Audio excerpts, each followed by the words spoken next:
Yes, thank you everyone for joining us on today's webinar, Svadharma, Discovering Our Life's Purpose with Swamini Brahma Pragnananda Saraswati Ji. We've got a nice, diverse group of folks from around the world joining us as usual. And if you haven't yet, please put in the chat where you are zooming in from. I'm Ankur Patel, Director of Advancement for Hindu University of America, zooming in from Los Angeles. Thank you again for joining. And so let me get us started on Swadharma, right? A complicated word, but is it that simple, right? Life is short. We want our lives to matter. We often sought the answer to what is the purpose of life. I've thought that. I think a lot of people have. My life in general. Modern society tells us to find your passion and have a work-life balance. These incomplete slogans don't help. To live a complete and well-rounded life, our ancients guided us to anchor ourselves on and in Sanatana Dharma. And depending on our age and stage of life and uniqueness, we can discover and live our Svadharma. Living the good life is a life of Svadharma, a life of purpose and connection, a life of purpose and connection. So in this webinar, Swamini Brahma Pragnananda Saraswati will present the Hindu framework of Swadharma, the Dharma that is unique to each of us. We each have our unique Dharma and our own pathways, right? So she'll also introduce a course that will systematically help us to explore our own Swdharma in our complex contemporary world. So Swamini Ji, thank you for joining us. Let's do an audio check and just give a welcome, and then I'll give you an introduction. Namaste, everyone. Great, great. Where are you zooming in from? Mumbai, India. Yes, Swamini Ji from Mumbai. Shilpa Ji from Virginia, thank you for joining us. Sharad from Houston. Of Houston from Bharat. Okay, so maybe you're on a trip. Great. Thank you, everyone, for joining us. Nandini from California. Yes. Kashinaji from Goa. Toronto, represented by Prakashji. Thank you, everyone, for joining.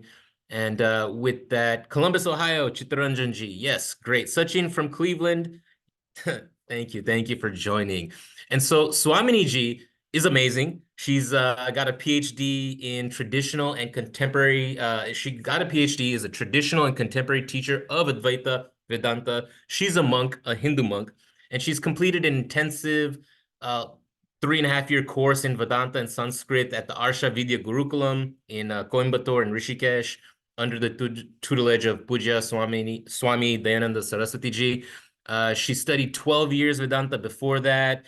And she's got a master's in philosophy, clinical psychology, SNDT University, Mumbai. She's got a PhD in philosophy from Mumbai University. Swamini Ji is impressive, but she has also dedicated her life in many different aspects and has phases. Before, I think she's always been dedicated to Advaita Vedanta tradition, but she was actually helping railway children, street children, and helped tens of thousands with the UK, what is the organization? The Country Director of India for Railway Children.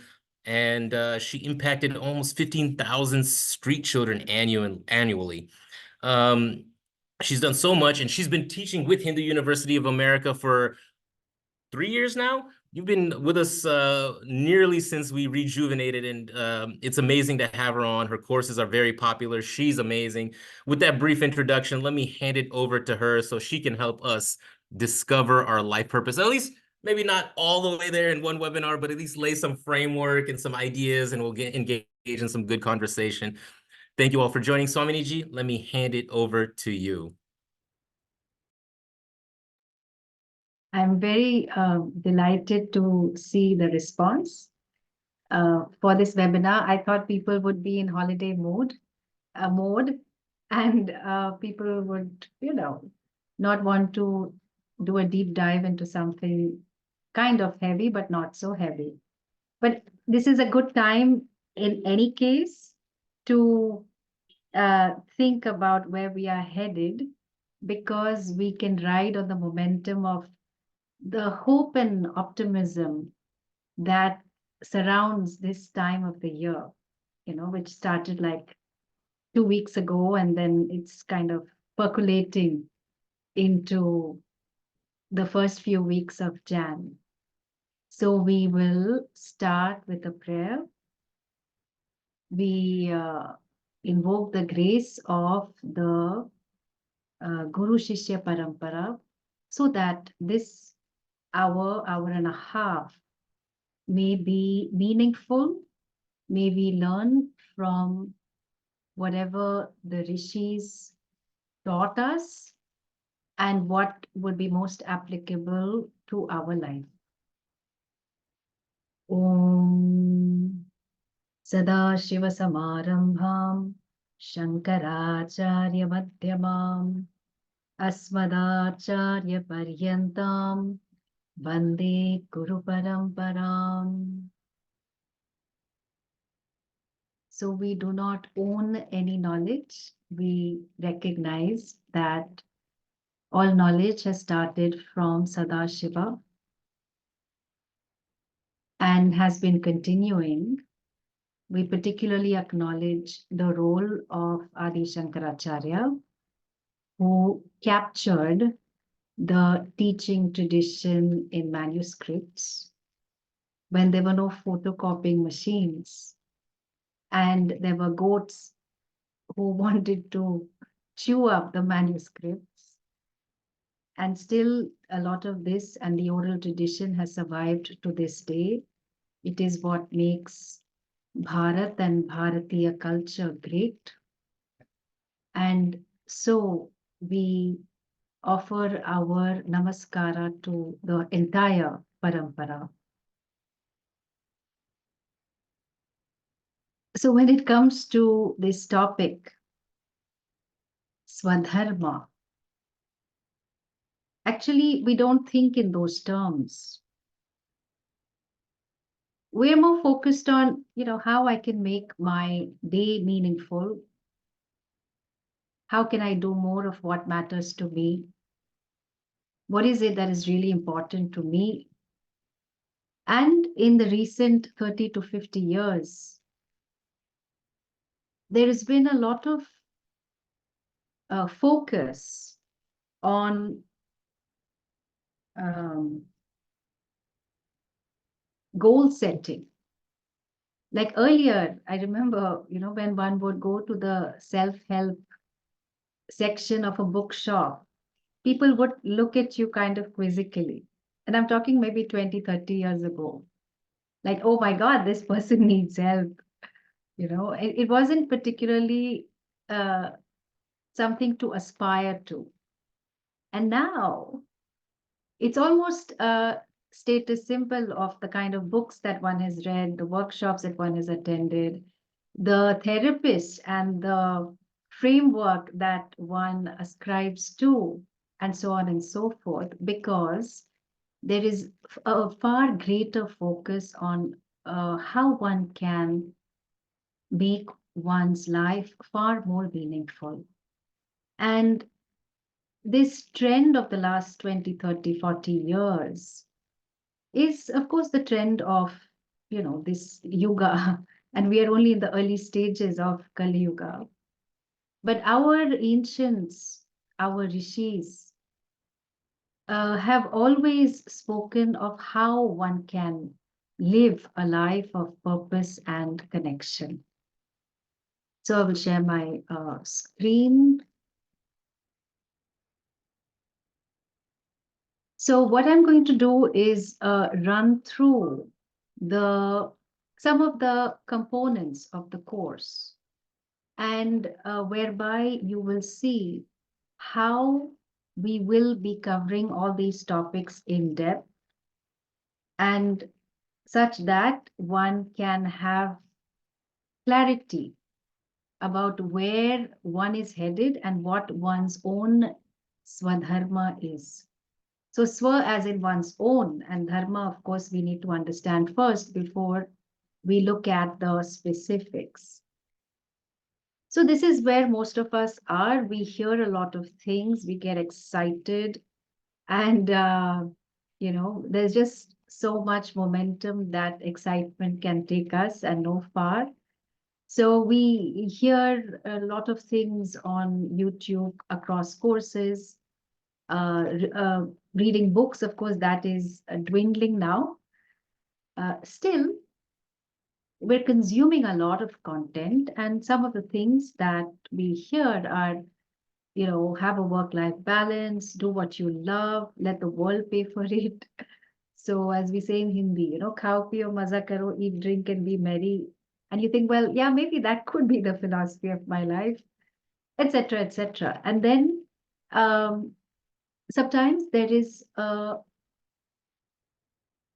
difficulty we experience in translating some of the principles to one's own life. Because, maybe Narayan Murthy could say, oh, work 70 hours a week, but I don't want to do that. So how can I still apply the principle and then be equally productive and get all the things on my wish list? So a lot of the times we struggle with application, or uh, we hear something, it's out of sight, out of mind. And before we get to dharma, I want to highlight what life is like if one does not have dharma as one's center. And for all, some people may think, well, it means like being a villain, like having these protruding teeth and looking really ugly. But actually, if dharma is not your center, then it means that something else is your center. And I'm using a word called obsession. Okay, obsession is where one is so consumed by something that everything revolves around that. So let's say I am artha. Artha, the pursuit of wealth, which is a valid pursuit. But if I am obsessed and consumed by only that, then I will define myself by my net worth. In fact, not self-worth, okay? There's this strange term called, what is that? High net worth individual, HNI, okay? High net worth individual that all people who are seeking funding want to target. So they are high net worth individuals, meaning they are being defined by the amount of money that they have garnered.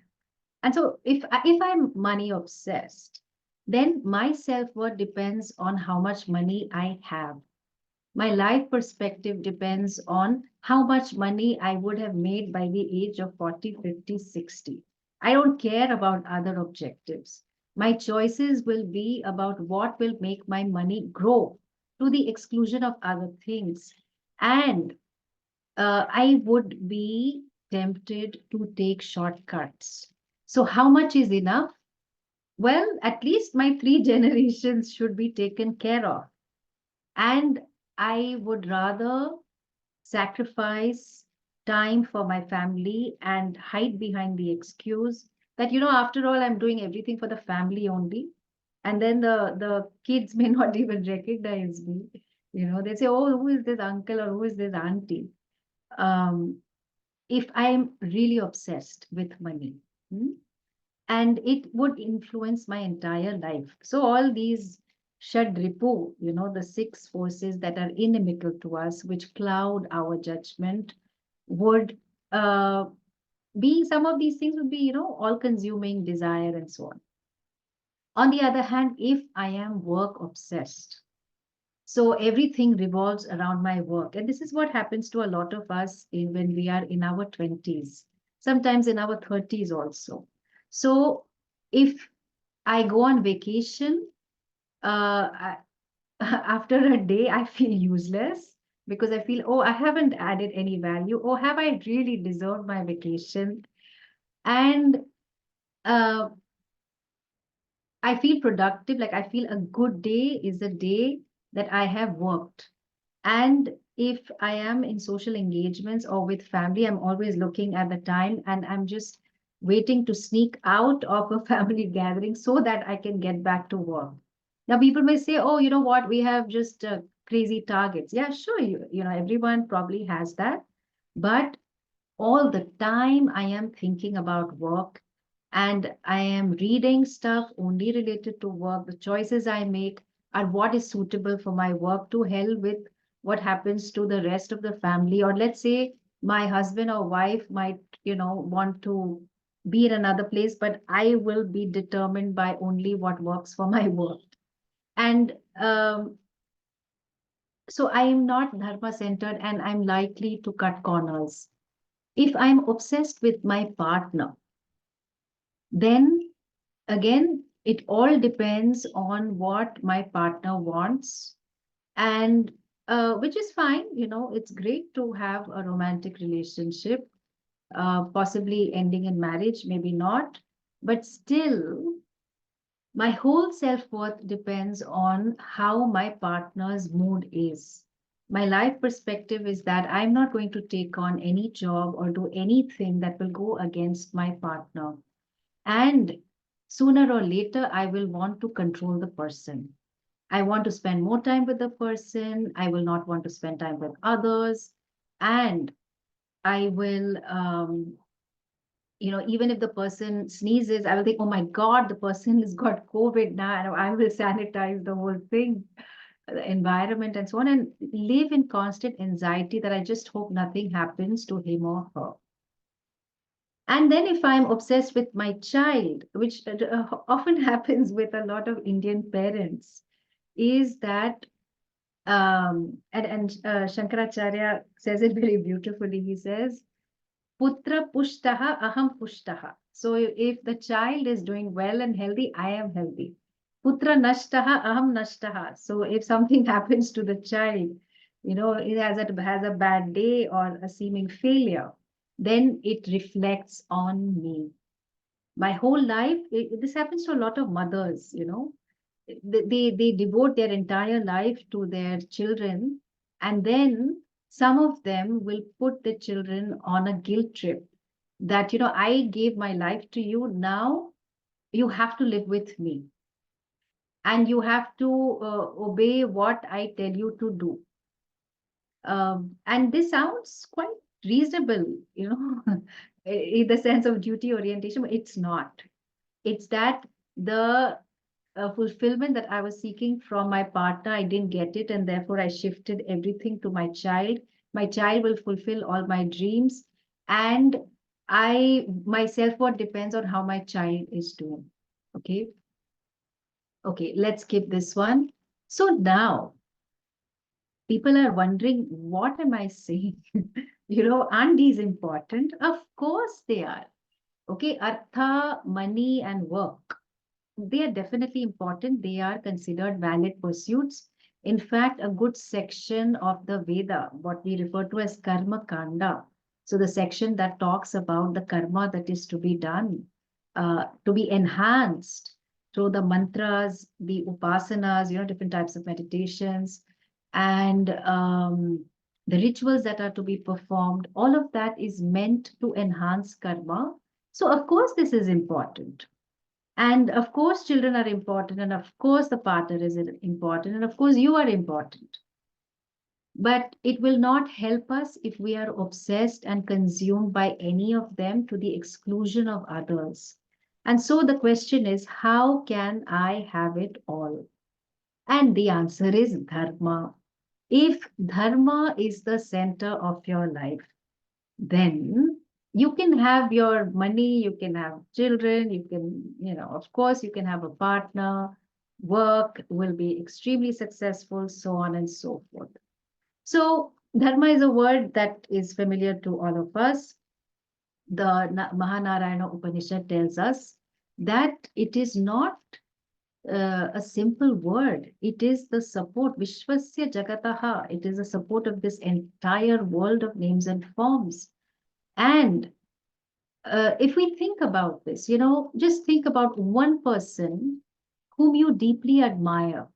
Okay, maybe we can see if someone could maybe put in the chat box.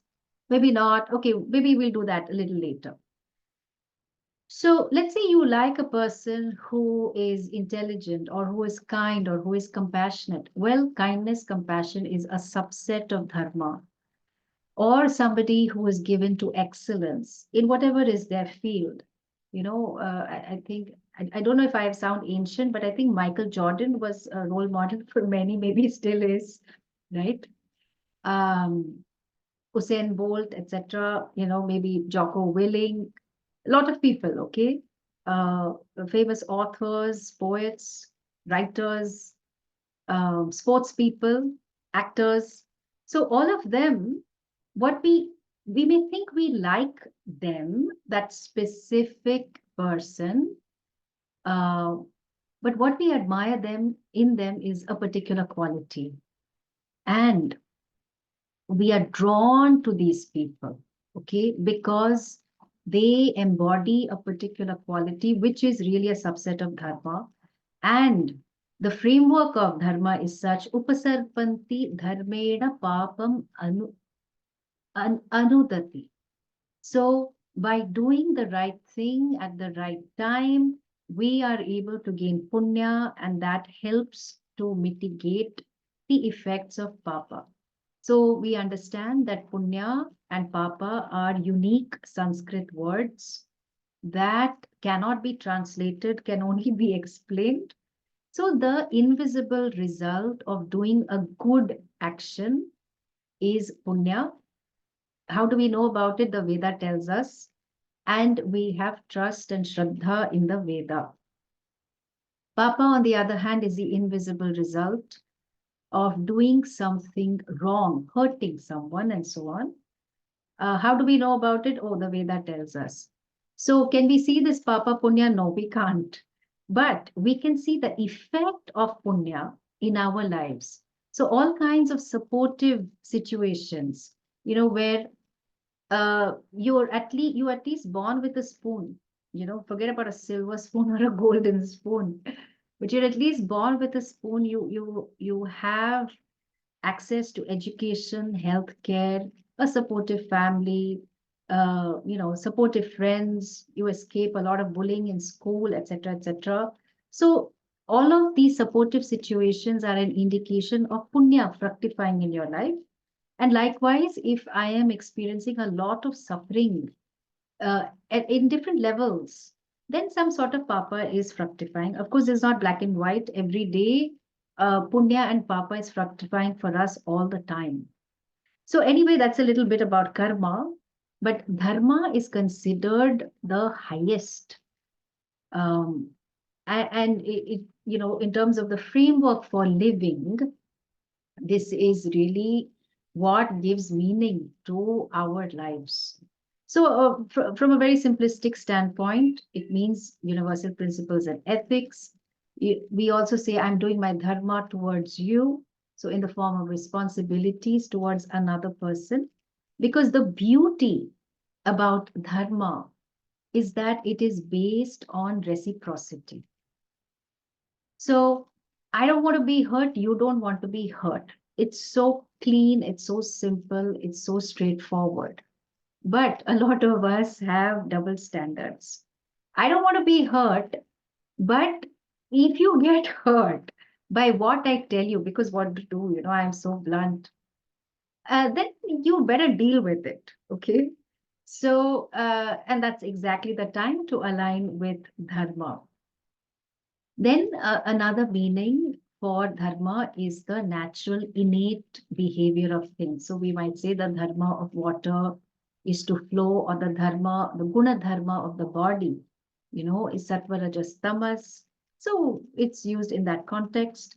And then dharma is also used in the context of rituals and karma to be done. So I've already explained punya and papa. So because of the principle of reciprocity,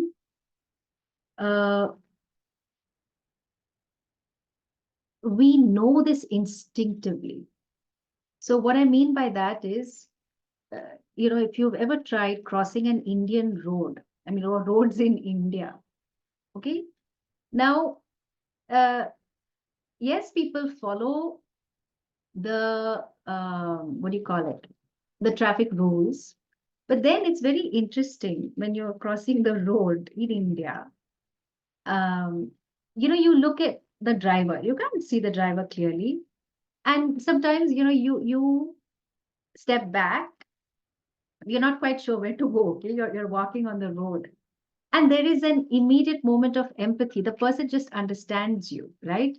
That, you've not exchanged any language, no conversation, no nothing. The person is rushing you, so are you. But there is a moment of empathy. And uh,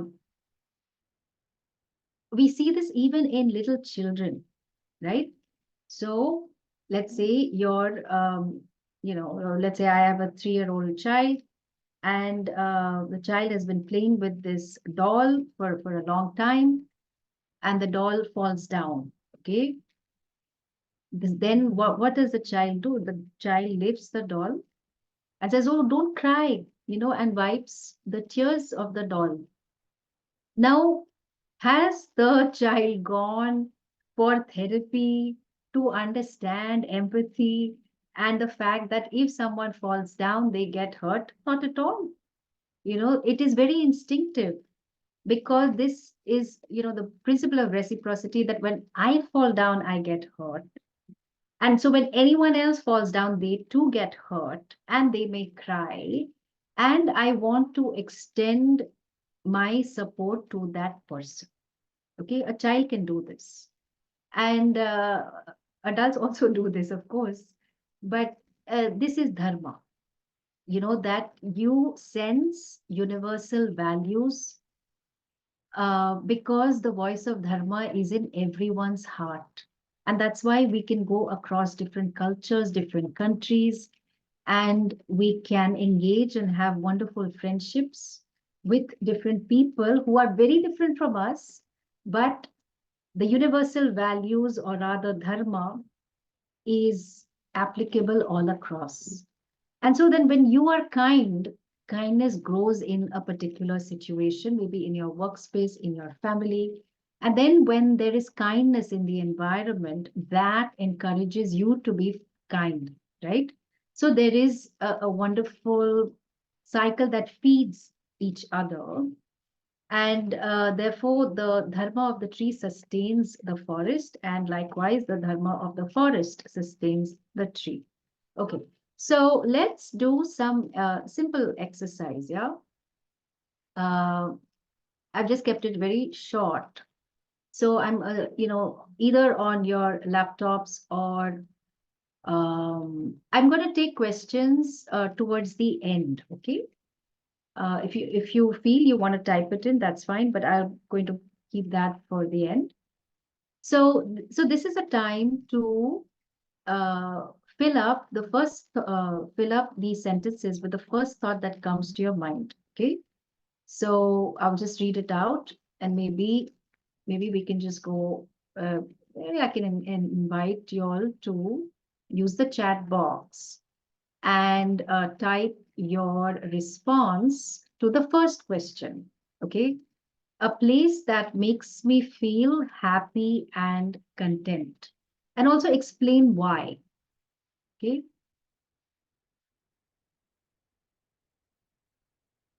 So anyone, or a few of you? Very great. Okay. So thank you, Pankaj. Let me just take that, what he said. Very nice.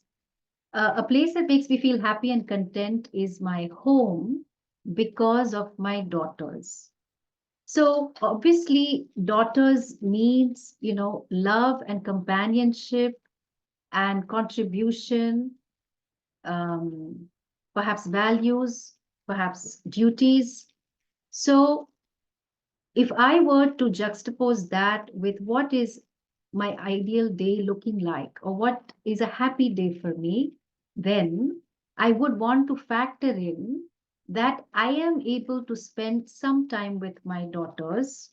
Okay, either virtually, of course, it's great if it's at home, but if they are traveling, if I'm traveling, some time with my daughters, because I feel connected to them, I feel loved by them, and I am so loving and giving towards them. It brings out the best in me. Okay, very simple, but very profound, that simple things like these can reveal what our core values are, or what is it that describes me as a dharmika person. Okay, let me invite y'all to respond to the second question. My kind of people are, Okay, we're on the second question. My kind of people are...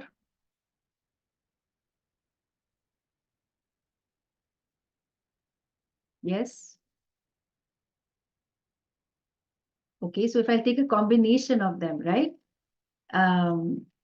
So genuine, let's say helpful, okay? So again, for me to have a happy day, I would like to be surrounded by people who are helpful and non-judgmental. And I would also aspire to be someone like that, correct? Because it's a core value for me. See, I could have some 100 odd statements to fill up this particular one.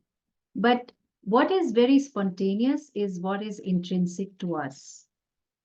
And therefore, we're not overthinking the question. Whatever comes immediately to our minds, we are responding. And what we find is this is our core. Okay, fantastic. Excellent responses. Let's do the third one. Or actually, yeah, this one is a good one. Yeah. It's important for me to practice this principle of life, or rather this subset of dharma.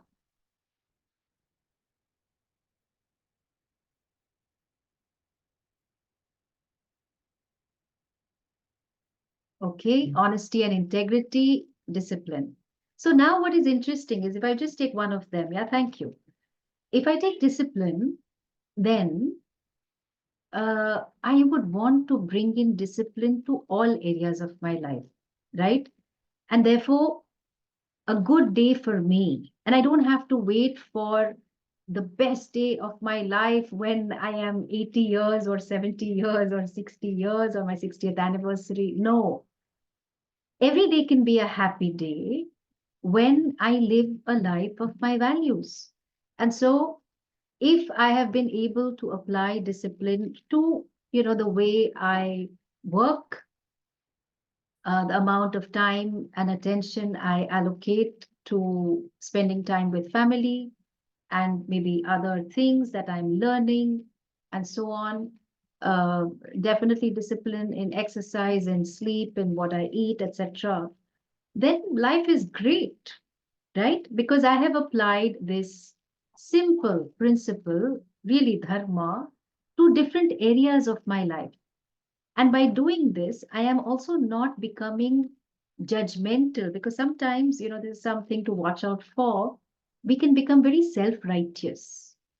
So when you become rigid about a core value that you have, then you become intolerant of someone who doesn't have that value. Okay. Okay, we'll probably skip the others, but I mean, you get the drift of what I'm saying, which is that, but by the way, thank you, fantastic responses. See, this is the entire, what shall we say, the ocean, the ocean of Dharma. And of course, there are Sanskrit names for all of these, but we can identify with this, and it's very likely that um, 5 to 10 of this, okay, all the stuff that's here on the screen will be something that really describes me as a person. And so there are many exercises that we will do in the course to figure out what is it uh, that are my core values.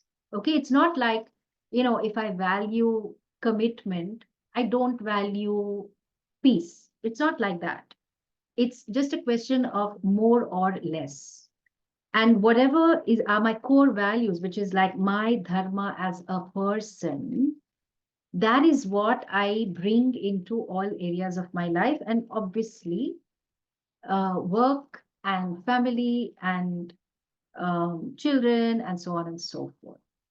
So when dharma becomes the center of my life, then my self-worth comes from knowing that I am doing the right thing, you know, and I am very comfortable being dependent as well as being interdependent. So the thing about Vedanta or even for that matter, the understanding of the Gita, which we are going to be looking at quite a bit in the Swadharma course, is that nobody can be completely independent. Okay? Just your body, mind depends on water, food, air, etc. Okay, that's like minimal, I'm saying. So to have this idea, I will be independent, it doesn't work. Yes, you can be emotionally independent. So you are independent of how people around you choose to behave, and so on. But I am doing the right thing and I am contributing to Dharma by doing the right thing. I am creating and contributing to people's happiness by doing the right thing, and so on. And then when you are Dharma centered, then one also has a clearer understanding of one's choices, right? One wants to do. So when we say the right thing, is that, we start with basics, right? Ahimsa, reduced harm or non-harming behavior. There itself, we struggle. So, we are very busy giving people a piece of our mind very often, so much so that no mind is left, just raging with anger. Um, and sometimes then people say, you know what, I just couldn't help it. I just lost it. And actually, it's all your fault. And so, just this simple thing of speaking cordially in a pleasant way, without shaming the other person, without humiliating the other person, without putting down the other person, is actually, it takes a lot. Because if I am hurt by another person, I just want to strike back. And this tendency for himsa that we have, of course, we are not the physical fighting variety unless you're into martial arts. But we do use our tongue, which is our karmendriya, organ of action, to inflict blows and wounds. But if one is dharma centered, one would be far more cognizant of all this. And if somebody is stepping on your toes, you would also uh, uphold your dharma by telling the person to have boundaries and back off. You will not hesitate to tell the other person that their behavior is hurting or harming you. Okay? Of course, your shakti, your power, if you are dharma centered, comes from recognizing that at every moment you are given three shaktis. So anybody who's familiar with Lalita Sahasranama, there is one lovely samasa compound, Sanskrit compound. It says Ichha Shakti, Jnana Shakti, Kriya Shakti, Swarupini. So the one whose Swarupa nature is Ichha Shakti, the Shakti, the power to desire. Kriya Shakti, the power to do. And Jnana Shakti, the power to know. So you say, oh, Lalita, Lalita Devi has all these powers. No, no, no. Of course she has all the powers, but that power abides in you as a person. And that power was there from the time that you were born. So you wanted a toy, which was, let's say you were still crawling as an infant, and that toy is kept 5 feet away from you. You look around, there's no one, and you really want that toy.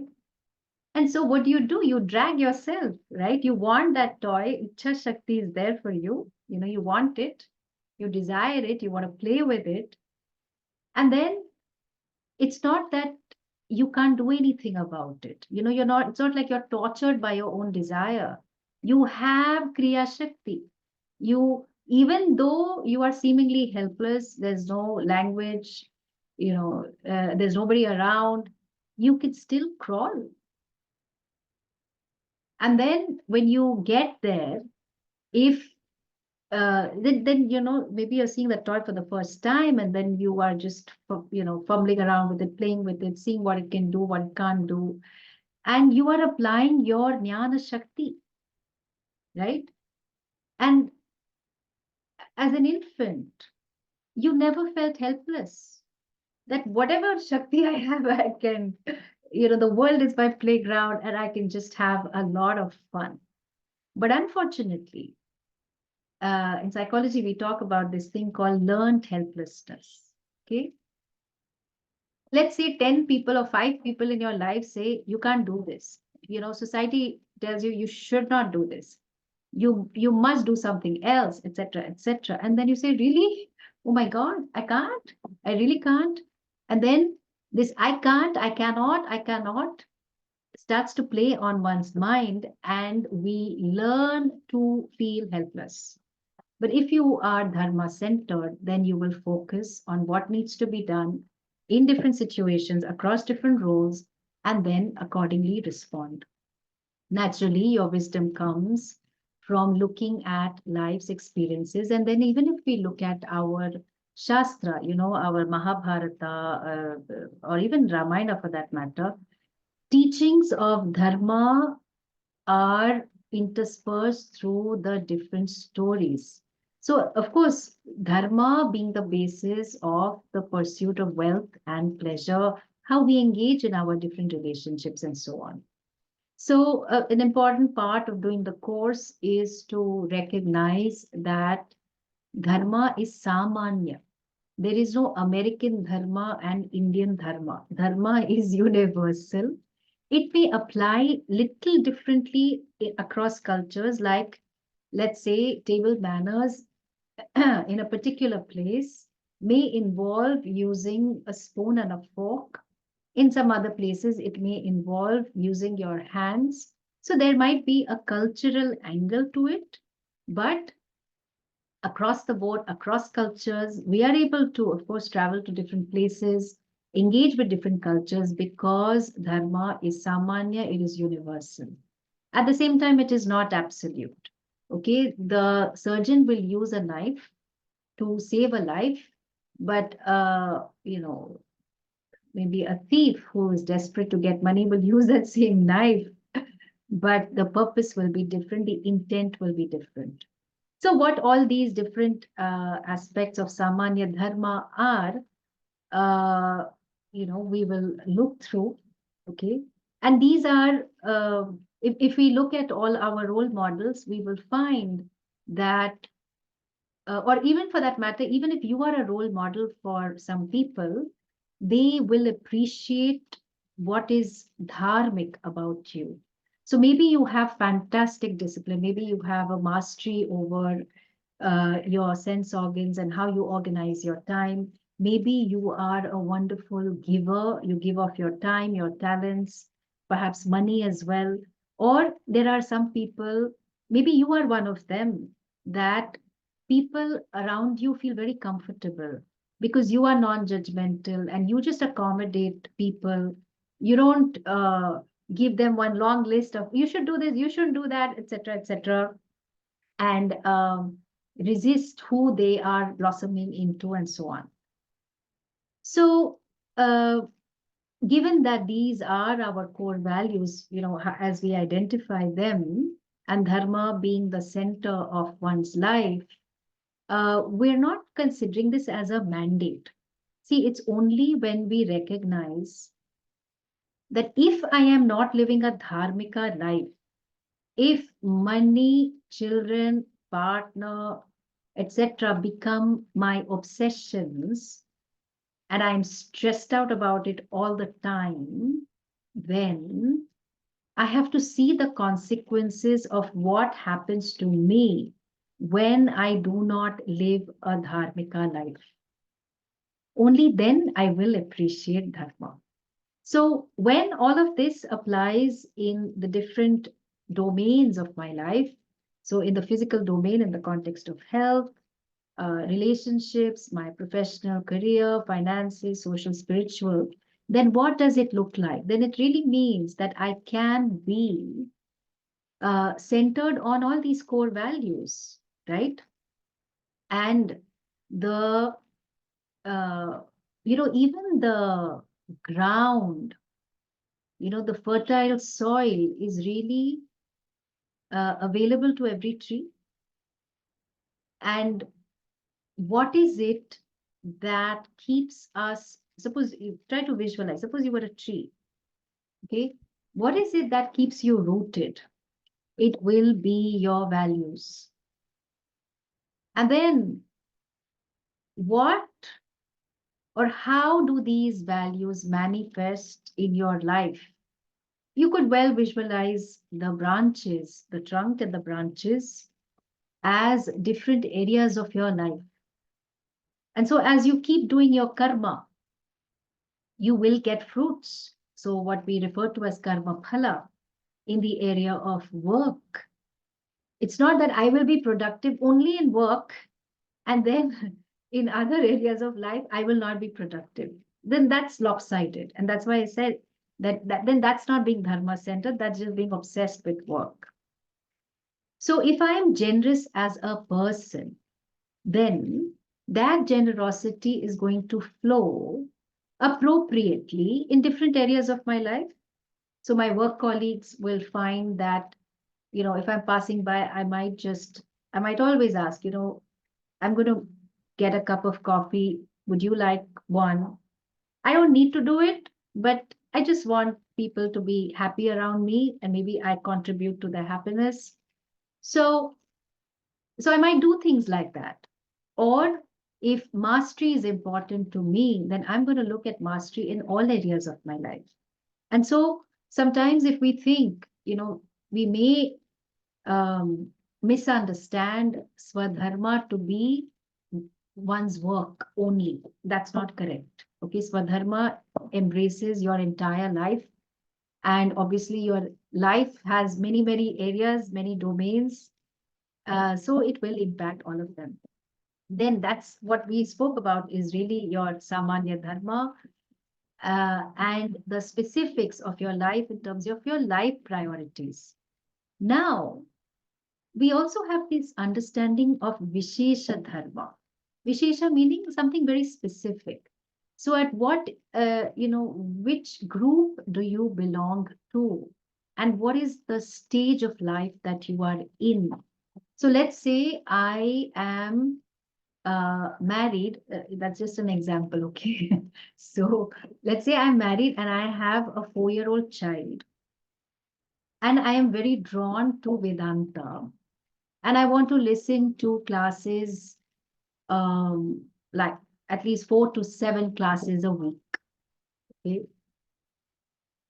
Now, the stage of life that I am in, whatever little I've understood about Vedanta, especially Karma Yoga, I need to focus on my child. I could cut down and I need to cut down the number of classes so that this stage of my life is such that my daughter requires utmost attention. On the other hand, I am 75 years old and 3 times a day I have to call my daughter asking, where are you? Have you eaten? What are you doing? Why are you not calling me? Why are you not picking up the phone? Etc. etc. It's all coming from a good space, okay?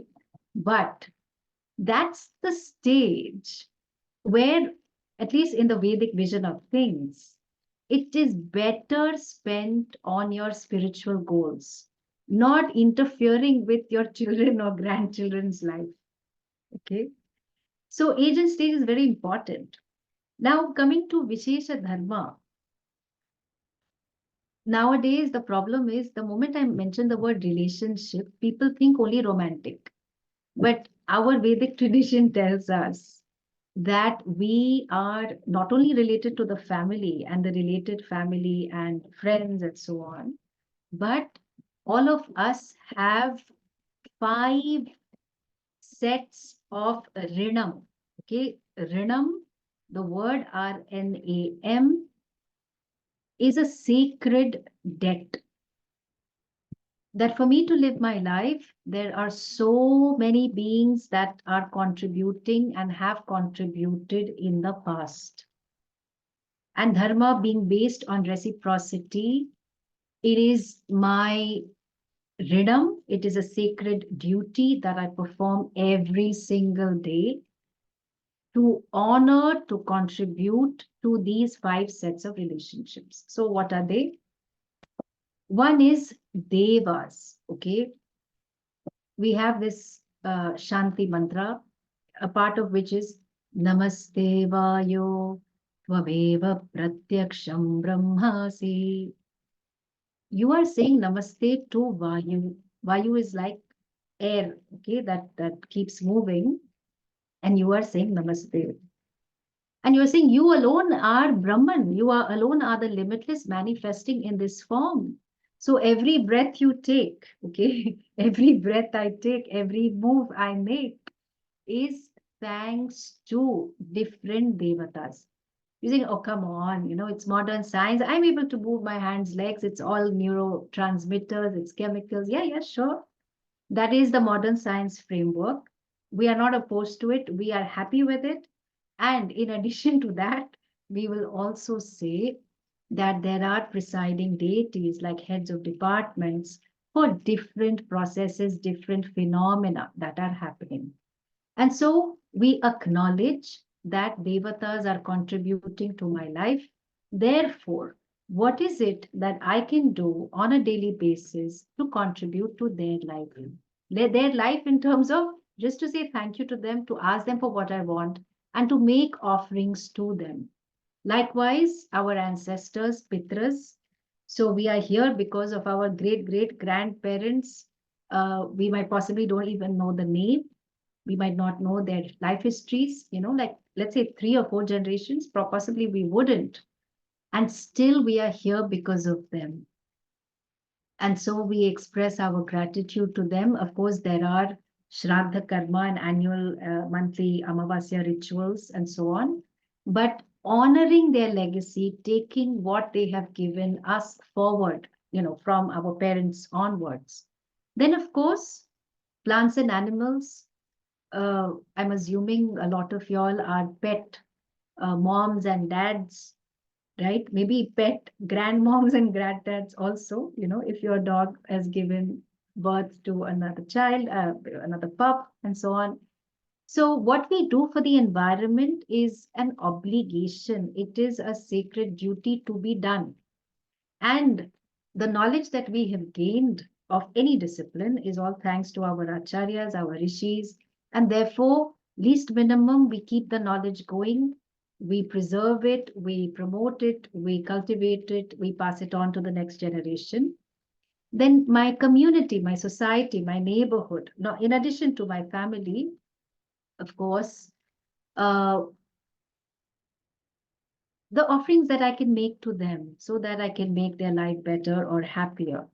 So this Panchamaha Yajna, this fivefold a sacred set of duties, it is expected of every person. Of course, this is all Yatha Shakti, according to how much you can do, and also understand what is appropriate in your context and setting.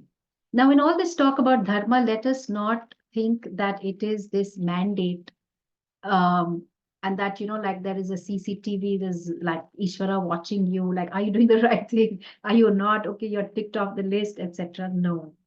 This dharma that is intrinsic to all of us is really uh, all the laws. And wherever there are laws of nature, wherever there is dharma, there is the intelligence that created the order. And that intelligence, we have a word, it is Ishvara. The material is Ishvara, the intelligence is Ishvara. And it is impartial. So the sun shines equally on uh, um, a pristine mountain stream and shines equally on a sewage canal. So dharma is impartial, it is eternal, it is sanatana, and even the devas, when you read Ramayana, Mahabharata, all of them speak of the glories of Dharma, and they all talk about their lives in the framework of Dharma.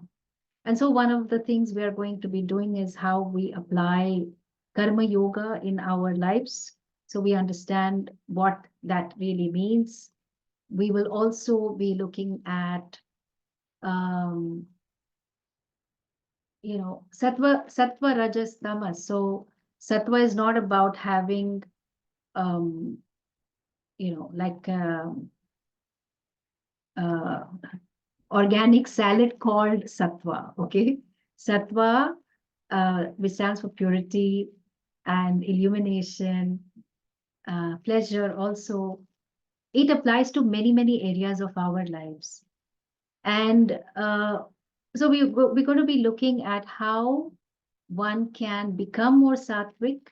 One can be free from the play of gunas, and one can also understand the play of gunas, because of which we do not end up doing our dharma. And sometimes that we are able to do our dharma because of a predominance of sattva. The intention is not to condemn ourselves. The intention is really to understand the lens that we are wearing so that we are not colored by the lens, and look at life more objectively. And then, of course, we will look at big society issues, and there will be, a lot of group interaction uh, assignments where we will look at the dharmika view on some of these very contentious issues that affect all of us, such as family and marriage, of course, war and peace, work and leisure, and so on. And if I had to summarize it, what one's Swadharma is living the values of Samanya Dharma, plus, given the age and stage of life, my duties and responsibilities to key people in my life, which would involve me struggling with the gunas, trying to overcome tamas, back a lot of things I do with sattva and so on, plus Panchamahayajna, looking at whatever sacred offerings I can make to my, let's say, workplace, my community, my ancestors, my the environment, devatas, rishis, acharyas, and the change that I want to contribute in the world. This is a big one, and we'll spend some time thinking about it. A lot of us think from the standpoint of activities, that, I love coding, I'll do coding. Okay, and so what about it? And then you want to ask yourself, okay, what next? And then what? And then what? It's like how when you would hear a story in childhood, and then you say, okay, and then what? And then what's going to happen, right? So what is that change you want to contribute in the world? Do you want to help people live more healthier lives, and therefore you want to do something in the area of fitness or healthy eating, or a greater knowledge of Hindu culture? And then what are they going to do with that, right? So fine, you've got your videos going and you've got a YouTube channel. Then the question is, are people living a life of Sanatana Dharma? Or is that knowledge just sitting in one corner of their heads? So, we talk through all of that. And we understand, Swadharma, Swakarma is a word that Bhagavan Krishna uses. That for us, success is really not about earning money, which of course one is welcome to earn as much, or to have successful relationships, or to have a great career. It is all of that. And the focus is that I do all of this because I am making an offering unto Bhagavan. That all that I have is given to me, and all the results that are unfolding are a result of the law of karma. So more we will learn in the context of Karma Yoga. And so this very beautiful shloka from the Gita, Yata pravrittir bhutanam yena sarvamidam tatam swakarmana tamabhyarcha siddhim vindati manavaha. So how does a person gain success? Siddhim kim vindati. How, kena, how does a person gain this? Siddhi could be like any kind of accomplishment or power. By doing one's swakarma, according to what we have just seen, as an offering, as abhyarcha, as an archana. So I remember one, I was traveling to Rishikesh, and then you stop at, you go via Dehradun airport. So then one of the ladies there saw me and she said, I also want to do what you are doing, but I don't get the time. I don't even get the time to do a puja. And I said, that's okay. In time you will find the time. But as of now, your work is your puja, because you are doing your duty to the best of your ability. And so when you are checking people, as you're in security, you're using the scanner and all that, in your mind, whoever is your Ishta Devata, and for her it was Hanuman. So I said, it's really like you are offering a flower at Hanuman's feet by you doing one more scan of that person, whoever, because there's a stream of so many people going through security check. And that is your offering. And that is what contributes to your peace, to your joy, to your happiness, because you see yataf pravrittir bhutanam, all these different beings that are there, they have all come from yataha, Ishwaraha, by which sarvavidam, this entire jagat is pervaded. So there is no place and no time and no person who is outside the scope of Ishvara. And so therefore, in your interaction, in your engagement with everyone, you are performing your Svadharma, and it would be great to have more clarity on what my purpose is and what is it that gives me a sense of connection, connectedness. And it's the Gita also says it's better that you focus on your duty. Sometimes when we are scrolling through social media, we are very enticed by what others are doing, and we want to have that life. And Bhagwan says, you know what? Focus on your life first. And then, you can seek inspiration from others.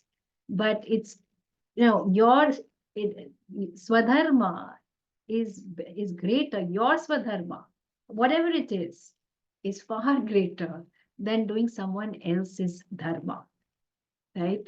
So it's like, allowing your children to do their homework and projects. So sometimes the mother or whoever is the caretaker, even a father, they will want to do the child's homework, but that's not their dharma to be done unless there are exceptional instances. So let the child have his or her own milestones, let the person learn. And even in a workspace, don't be a donkey and take on everybody else's load in the name of being caring and giving.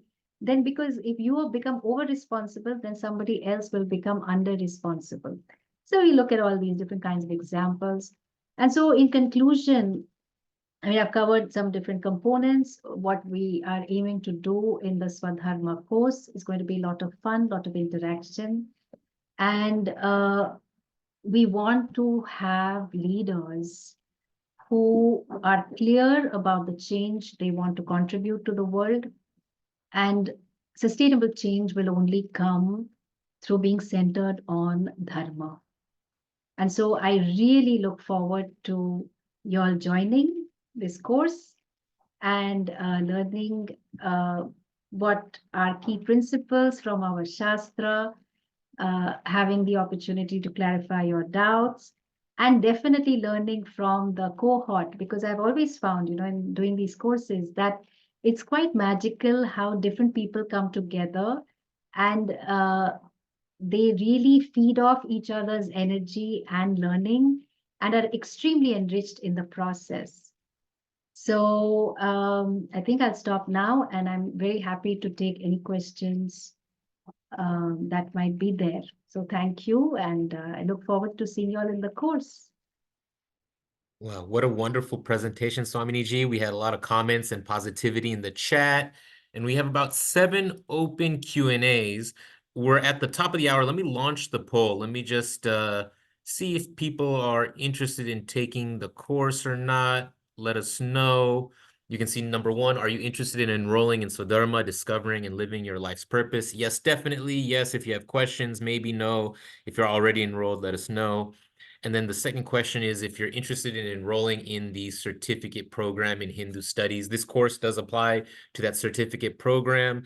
And as part of the conversation, it's not just one practice, it's not just one course, it's not just one 15-minute conversation that puts you on the path. We have a whole certificate program in Hindu studies that helps us be Hindu with confidence and clarity and dig into all the different aspects. And so please do let us know if you're interested in that. And of course, Swamini Ji's course, when is it? Starting January 14th. I'll put details in the chat for that. But just let us know if you're interested.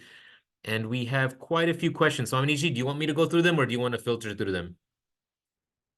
Well, if you could go through them, that would be great. Yeah. Yeah. So Savita Ji, great to have you. And she says that most discussions on Swdharma seem to take an individualistic tone.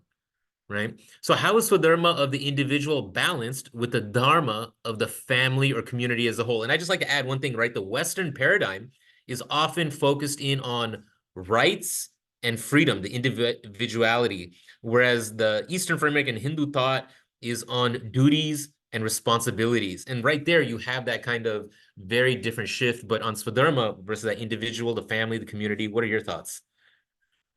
Yeah, so I would ask you, Savita, to do a very simple paper pencil exercise, which is really that I would ask you to identify 5 people in your life. So let's say your partner, maybe your child, maybe your work colleague, your parent, sibling, you pick and choose. And I would ask you to write, what am I giving to that person? And what am I receiving from that person? And what more would I like to give? What more would I like to receive? And that's your answer. Whatever you write in response to these questions as elaborately as you can will really be your dharma towards all these very important people in your life, plus the Pancha Mahayajna, which I spoke about, where you are not only limiting dharma to family, but to the extended family, so to speak, to the entire world. And of course, to the devas as well, right? Okay. Yeah, we can take the next one. Great. Sophia from Brazil, glad to have you on. Can you briefly describe the sort of help swamis give to people compared to that of modern psychologists? She's an example of a personal crisis, not finding a job over 5 years in their own profession, trained in the university, but wants some help regarding that. How do swamis help such people? Well, I cannot speak for all swamis, okay? But if the person were to approach me, I would actually get an astrological reading done. Because despite somebody's persistent effort, and I would, of course, ensure that the person has made adequate effort in finding a job, and the job market is also such that there are jobs available, but the person is not getting it, then I would, encourage the person to get a reading done, because it is clear that there are some invisible factors that are stopping the person's progress. There could be a dosha. If I have not honored my duties properly, if I have not honored my ancestors, there could be Pitra dosha. If I have not worshipped devas, and I don't want to do this fear mongering, okay, but I'm just pointing out certain facts because we've seen this over many, many, many, many people. or if I have, ill-treated people in my previous lifetime and I have been cursed, then I will definitely experience a lot of setbacks in my life. Or astrologically, in terms of the position of certain planets, some more prayers need to be done. So I would focus more on practical actions, yeah, because Swamis are very practical people, and also do a reading and help the person to structure their life better so that they can improve the opportunities. And according to whatever is the inclination of the person, I would suggest some prayers to be done. Shall we go to the next? Yeah, Prabhatji is asking for a comment on an idea. It's kind of an interesting idea. I like it. Dharma provides one individual how to act in any scenario, the guidance commensurate with one's innate nature, called Swadharma. So that's kind of his comment and definition. Yes, it's quite true. Yeah, that's right. Great. All right, thank you for that, Prabhatji. Priya Kasturiji, many people say that it's not possible to blame characters such as Shukuni or Kaiki because they did what they did because of Swadharma. Is it possible to give these evil characteristics in people a crutch by using the concept of Swadharma? Surprisingly, it becomes a fashion to take this politically correct view. Yeah, so let's not be politically correct, okay? In the sense that, and also let us not paint people with a black brush. Yeah. So, Ravana, and we don't even use the word evil, okay? As given as he was to Adharma, he was also a great tapasvi, great austerities, he was a great Shiva Bhakta, and he had been given boons as well. And so I would hesitate to, justify their behavior, because what is wrong is wrong. They did something wrong because of the pressure of raga dveshas. And the story of Manthara or Kaikeyi is not so much, what they did, but it's also what I take away from it. That, are there times when my desire for what my child should get, does it supersede everyone else's desire? Like I remember going to somebody's house for dinner, and there were 2, 3 children also on the table, and the lady of the house who was serving food. So I found that she gave her child some more paneer pieces, okay, some cottage cheese. And then the other child said, who's not her child, said, I also want. And he said, no, I will give it to you later. Okay. Now, you would, I mean, this is so petty, right? So silly also. It's just an observation that, that my child and my child's well-being is so important that I don't even want my child to shed. Like I could give one paneer piece to the other and something else, or I'll say, okay, maybe I'll make something more for you. I mean, I'm talking about just simple principle of equality. But of course, I mean that's another concept. But just being able to give equally to people who are there in the same situation. And so before I look at Kaikeyi, I want to be able to see, well, do I do stuff like Kaikeyi? We are not here to justify their behavior. Everyone does a lot of things because of inner pressure of raga dveshas. And we want to be able to recognize our raga dveshas and also apply karma yoga so that we are free from all of this. Okay. Great. A couple other folks, Pia from Philly, great to have you on. Mulataji from Mumbai, Prabhat from Minneapolis, Janki Viswanathanji, mother of a president from Houston, Texas. Glad to have you on. Jagdishji from Bangalore. Great, great. Nidhi's asking a kind of a general question, and you got into artha and wealth and how it can be, but those fundamental concepts, right? Kama, artha, Nidhi's asking, how are karma and dharma related? Yeah. So karma, the word means will-based action. Yeah. A donkey does not do karma. Okay. A donkey does kriya. So donkey will kick and will not get any punya or papa. Okay. Because donkeys kick.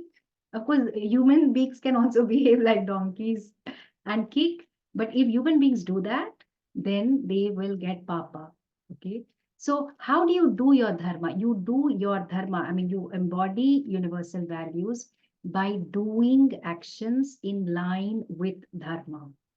So uh, applying dharma is through your karma.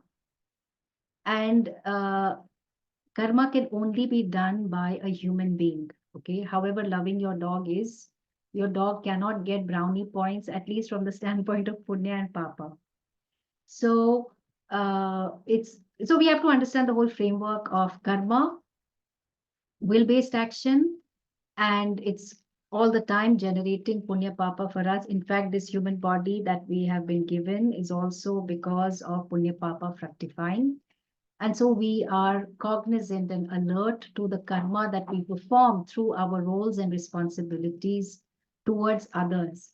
Because the beauty is that when I perform my responsibility towards you, then your rights are fulfilled.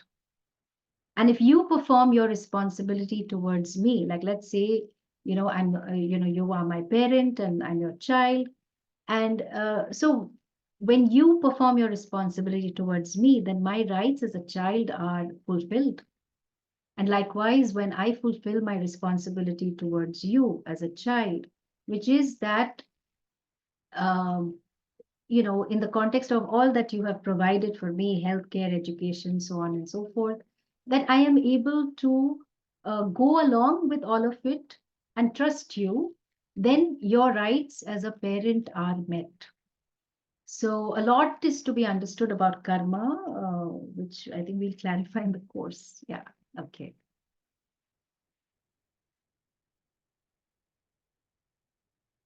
Shall we look at next questions?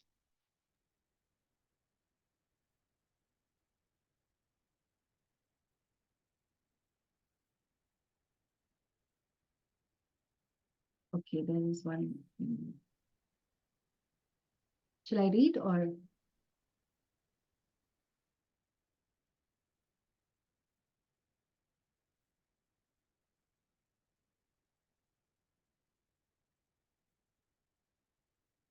So maybe I'll read, yeah, Ankur? Yeah, is that, yeah, okay. Okay, have you worked on your translation of the Bhagavad Gita? No, I think my guru's translation and elaboration, which is also called the home study, Bhagavad Gita home study course, is a classic. It's exquisite.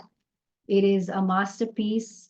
And if you want to do a deep dive into it, I would suggest you get that. But thank you for the compliment. I know a lot of my students transcribe and they exchange notes amongst each other, but yeah, maybe we'll get to it someday, who knows? Okay. Which books on Svadharma would you highly recommend for undertaking more authentic research on the topic? Well, honestly, I don't know of too many books on Svadharma, strangely enough. Um, yeah, so a book needs to be written. Huh?